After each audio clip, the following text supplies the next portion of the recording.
identify what's our problem.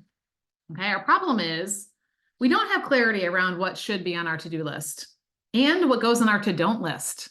Wait, a to-don't list? Like, is that even a thing? Have you ever heard of a to-don't list? Who has a to-do list, right? Like, probably all of us. Who has a to-don't list? Like, wow, what if you actually had like a list of things that like they came across your mind, you know, or as they came across your inbox or as they came across your phone or wherever they're coming from, you're like, oh, that's a to-don't. That's something I don't need to do. And you actually wrote it down on the to-don't list so that you would remember the next time it came across.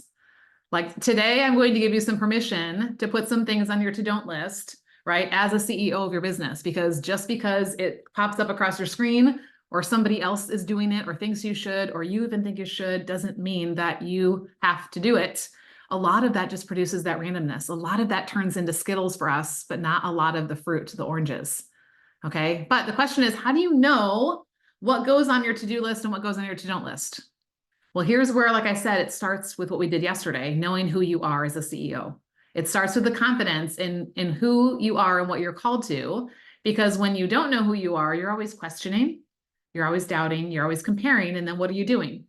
You're running in circles, listening to all the voices, trying to validate who you are and what you should be doing, and then you're just overwhelmed, and eventually you crash and burn out, or you give up and you do nothing, okay?